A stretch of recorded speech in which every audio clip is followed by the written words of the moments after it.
नमस्कार. चंद्र राशीप्रमाणे मे 2025 या महिन्यासाठी तूळ राशींच्या व्यक्तींना मी आता मार्गदर्शन करणार आहे. तूळ राशींच्या व्यक्तींना या महिन्यामध्ये आरोग्यामध्ये किंवा प्रकृतीमध्ये काही खूपसा त्रास दिसून येत नाही. ही त्यांच्या दृष्टीने चांगली गोष्ट आहे.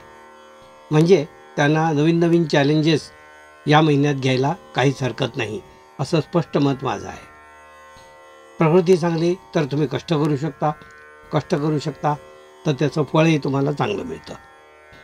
प्रकृती अस्वास्थ्य कुठेही दिसत नसल्यामुळे मेजर तुम्ही कोणत्याही बाबतीत अगदी ठामपणे पुढे जाऊ शकता. उद्योगधंद्याच्या बाबतीत मात्र स्वतःच्या काळजी करण्याची वेळ आणि काळ आलेला आहे असं दिसून येतं. मागील काही महिन्यापासून जे काही एक ब्लॉकेज आलेलं आहे किंवा स्टॉपेज आलेलं आहे तर त्यासंबंधी काळजी या महिन्यामध्ये थोडी गंभीर दिसून येते.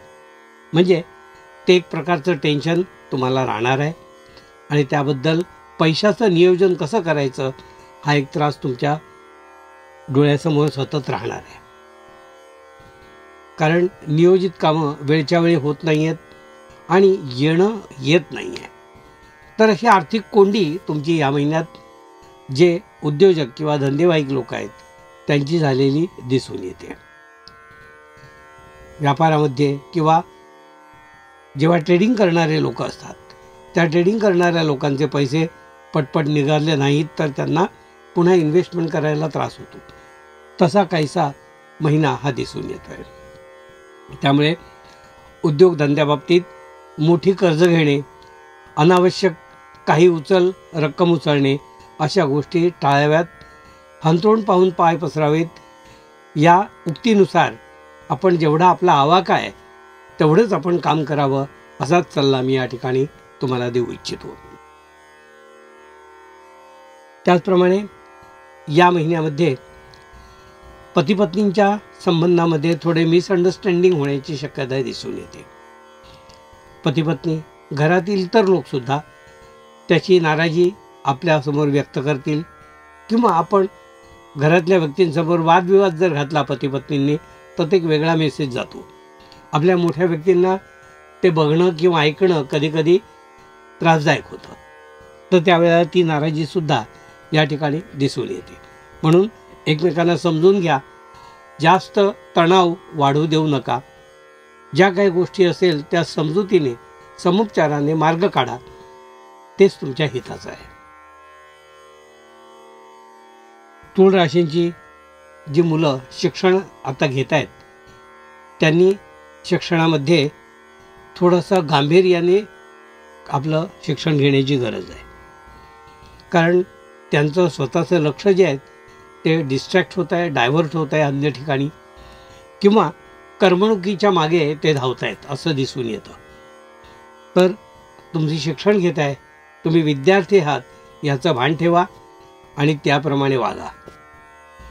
उगाचच काहीतरी मोठी स्वप्न म्हणजे मी 12वी नंतर काय करणार हे 7वीत असताना विचार करू नका की जेणेकरून ते आत्ताशी रिलेव्हंट नाही आहे.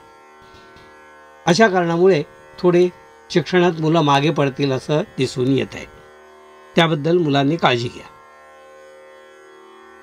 आपले कौटुंबिक बाबतीत आपलं जे काही येणं आहे किंवा आपल्या कुटुंबामध्ये जे काही आपलं योगदान आहे त्या योगदानामध्ये कुठेतरी आपण कमी पडाल असं दिसून येतं.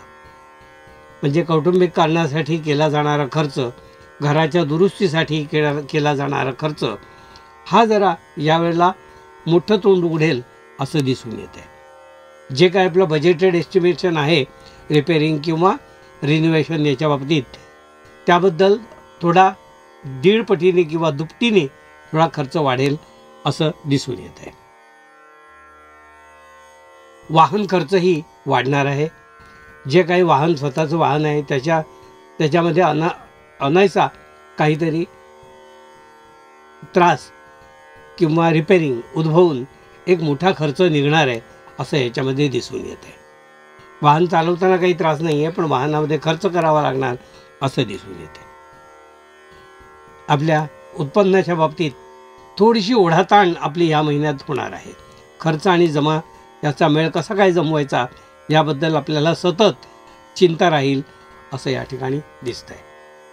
प्रकृतीच्या बाबतीत आपल्या पोटाचे विकार किंवा अन्य काही व्यसनं असतील तर त्यामुळे होणारे विकार आपल्याला त्रास देऊ शकतात.